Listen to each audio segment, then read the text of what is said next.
I think he be transformed into a beast, for I can nowhere find him like a man. My lord, he has but even now gone hence. Here was he merry, hearing of a song. If he, compact of jars, grow musical, we shall have shortly discord in the spheres. Go seek him. Tell him I would speak with him. He saves my labour by his own approach. What? Now, monsieur. What a life is this, that your poor friends must woo your company? What? You look merry? A fool! A fool! I met a fool in the forest! A motley fool! Miserable world. As I do live my food, I met a fool who laid him down and basked him in the sun and railed on Lady Fortune in good terms, in good set terms, and yet a motley fool. Good morrow, fool, quoth I. No, sir, quoth he, call me not fool till heaven hath sent me fortune. And then he drew a dial from his poke, and looking on it with lacklustre eyes, says very wisely, it is 10 o'clock. Thus we may see, quoth he, how the world wags. 'Tis but an hour ago since it was 9. And after 1 hour more 'twill be 11. And so from hour to hour we ripe and ripe, and then from hour to hour we rot, and thereby hangs a tale. When I did hear the motley fool thus moral on the time, my lungs began to crow like chanticleer that fools should be so deep contemplative. And I did laugh. Turns into Monsieur, an hour by his dial. Oh, noble fool, a worthy fool, motley's the only word. What fool is this? Worthy fool. One that hath been a courtier. Says if ladies be but young and fair, they have the gift to know it. And in his brain, which is as dry as the remainder biscuit after a voyage, he hath strange places crammed with observation, which he vents in mangled forms. That I were a fool. I am ambitious for a motley coat. Thou shalt have one. I only suit, provided that you weed your better judgments of all opinion that grows rank in them, that I am wise. I must have liberty withal. As large a charter as the wind, to blow on whom I please, for so fools have. And they that are most galled with my folly, they most must laugh. And why, sir, must they so? The why is plain as white parish church. He that a fool doth very wisely hit, doth very foolishly, although he smart not to seem senseless of the bob. If not, the wise man's folly is anatomized, even by the squandering glances of the fool. Invest me in my motley. Give me leave to speak my mind. I will through and through cleanse the foul body of the infected world, if they will patiently receive magnets. Fie on thee! I can tell thee what thou wouldst do. For a counter, would I do but good? Most mischievous, foul sin in chiding sin. For thou thyself hast been a libertine, as sensual as the brutish thing itself. And all the embossed sores and headed evils, which thou with license of free foot hast caught, which thou disgorge into the general world. Why, who cries out on pride, that can therein tax any private party? Doth it not flow as hugely as the sea, till at the weary very means to ebb? What woman in the city do I name, when that I say the city woman bears the cost of princes on unworthy shoulders? Who can come in and say that I mean her, when such a one as she, such is her neighbour? Or what is he of basest function, that says his bravery is not on my cost, thinking that I mean him, but therein suits his folly to the metal of my speech? There then.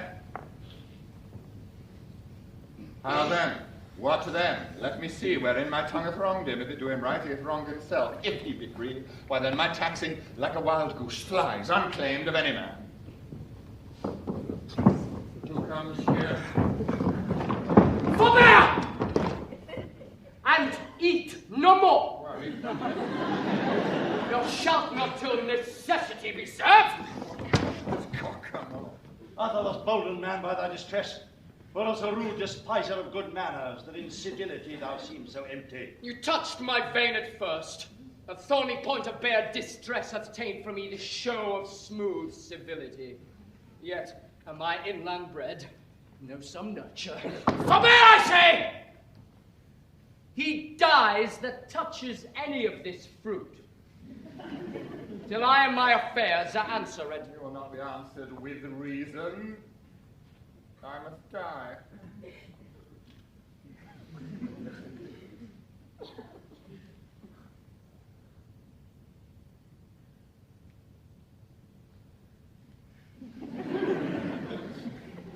What will you have?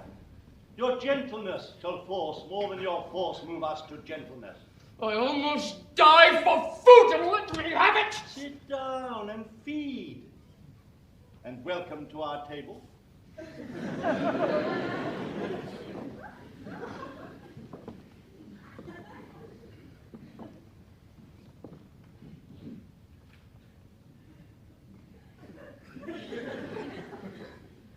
Speak you so gently. Pardon me, I pray you. I thought that all things had been savage here, and therefore put I on the countenance of stern commandment. But whate'er you are,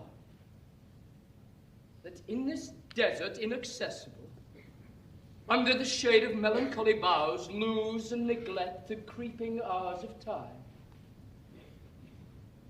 If ever you have looked on better days, if ever been where bells have naught a church,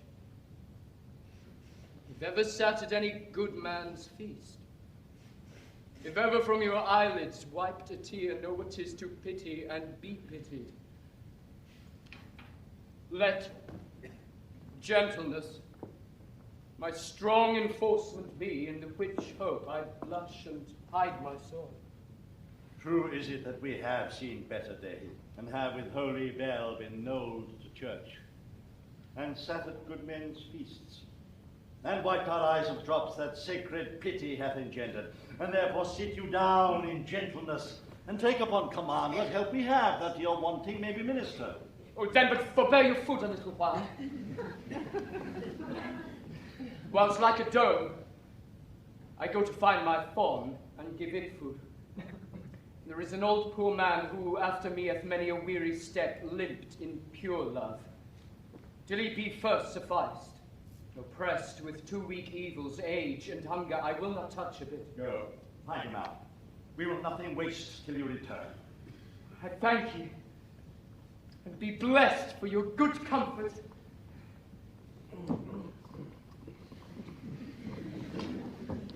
Thou seest we're not all alone unhappy. This wide and universal theatre presents more woeful pageants than the scene wherein we play in. All the world's a stage, and all the men and women merely players.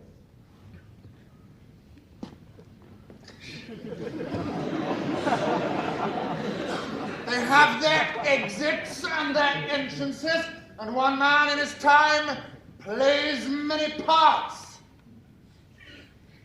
His acts being 7 ages. At first, the infant, mewling and puking in the nurse's arms. And then the whining schoolboy with his satchel and shining morning face creeping like snail unwillingly to school. And then the lover, sighing like furnace with a woeful ballad made to his mistress' eyebrow. Then a soldier, full of strange oaths and bearded like the pard, jealous in honor, sudden and quick in quarrels, seeking the bubble reputation, even in the cannon's mouth.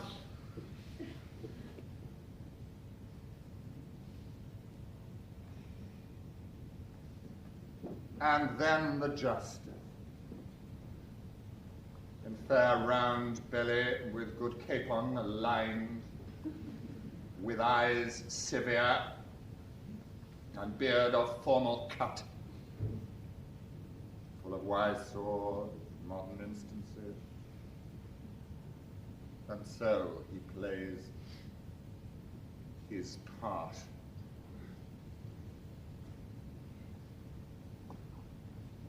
The 6th age, ship into the lean and slippered pantaloon, with spectacles on nose and pouch on side, his youthful hose, well saved, a world too wide for his shrunk shank. And his big, manly voice turning again toward childish treble pipes and whistles in his sound. Last scene of all, that ends this strange, eventful history, is second childishness and mere oblivion. Sans teeth,